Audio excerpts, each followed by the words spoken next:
Bon voilà, je vous devais la fin d'une démonstration sur une formule de première S sur le déterminant, sur AD moins BC, qui testait la collinéarité de deux vecteurs. Et en fait, bon, on n'avait jamais eu vraiment pour tester la collinéarité de deux vecteurs. Et on n'avait jamais vraiment eu une démonstration rigoureuse, chose qu'on peut avoir avec cette définition du déterminant UV.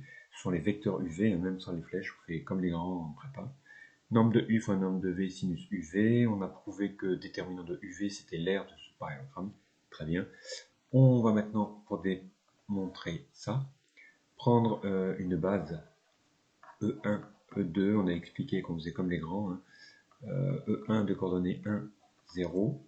E2 de coordonnées 0, 1. Donc c'est comme I et J dans le plan classique. Qu'on les appelait E1, E2.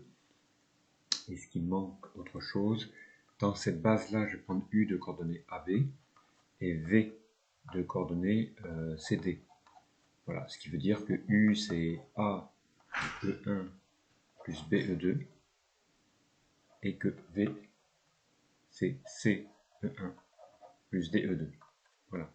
Donc je vais faire le déterminant de UV, ce qui fait le déterminant de cette quantité AE1 plus BE2, CE1 plus DE2. Je vais jouer sur la bilinéarité du déterminant.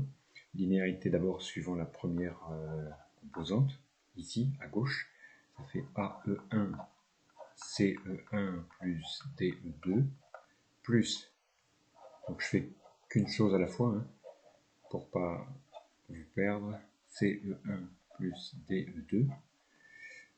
Je vais faire maintenant la linéarité suivant la deuxième composante. Déterminant est une forme bilinéaire antisymétrique AE1 CE1 plus det AE1 plus DE2 et je recommence ici. Det B E2 CE1 plus det B E2 DE2. Alors qu'est-ce qui nous reste de tout ça? La linéarité et la bilinéarité aussi nous permettent de sortir les constantes A, les constantes C.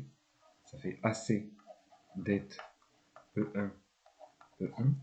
Ici, pareil, plus AD déterminant E1 E2 plus BC déterminant E2 E1, c'est E2 E1 ici. Là. Et puis il nous reste un petit dernier, ici BD, surtout pas oublier, déterminant de E2 E2. Bon, alors qu'est-ce qui se passe? Il y a peut-être des choses qui se simplifient ici. En effet, déterminant de E1 E1. Regardez, si vous avez oublié la définition du det, produit les normes sinus. Quand vous avez le même vecteur, l'angle à une mesure nulle, son sinus est nul. Donc det de deux mêmes vecteurs, 0. On retrouve ça avec E2, E2. Celui-là est nul. Qu'est-ce qui reste après cette bataille? Il reste, ça c'est nul. AD, det de E1, E2. BC, alors det de E2, E1, c'est moins det de E1, E2. Souvenez-vous, il est antisymétrique, ce déterminant. Vous aviez un produit scalaire qui était symétrique, le déterminant est antisymétrique. Donc, vous pouvez changer l'ordre des vecteurs, mais vous récupérez un signe moins. Ok, on y est presque. Ça, voilà, d'après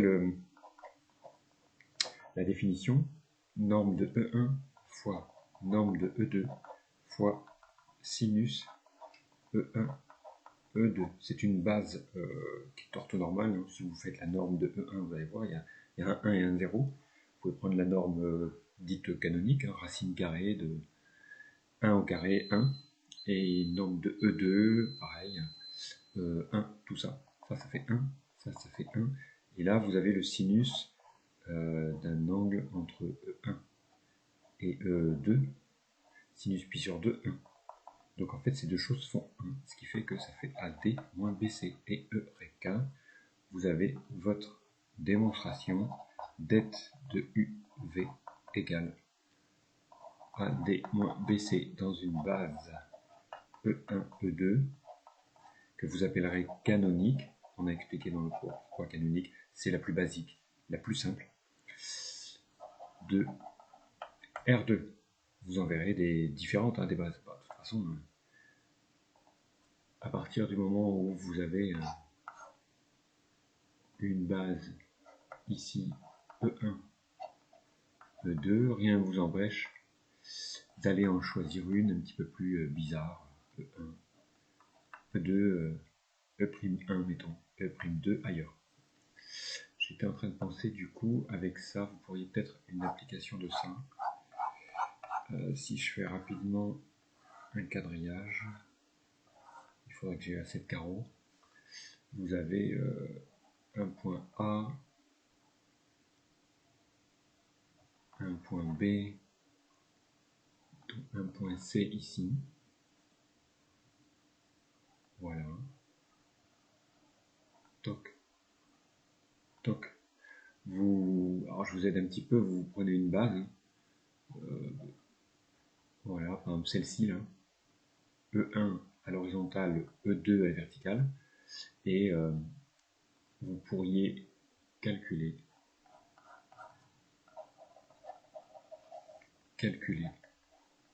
l'aire de ce triangle avec le déterminant. Voilà. Il faudra que je vous fasse une autre vidéo pour vous donner une règle rapide la prochaine fois sur quand vous prenez n'importe quel déterminant 3,3 d'une matrice de M3 de R.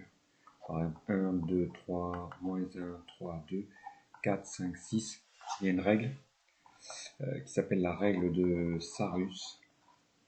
Je l'ai revue en faisant un DM des vannes sur les déterminants dans la Prichère avec un DM sur les déterminants. Il y a un moment, il y a des déterminants 3,3. Ils utilisent cette règle de Sarus. Vous allez voir, elle est très simple. Elle vous permet d'aller très vite pour calculer les déterminants 3,3. 4,4. Et là, cette règle ne marche pas. Voilà. Et ben voilà, on a fini notre vidéo sur le déterminant UV. À bientôt.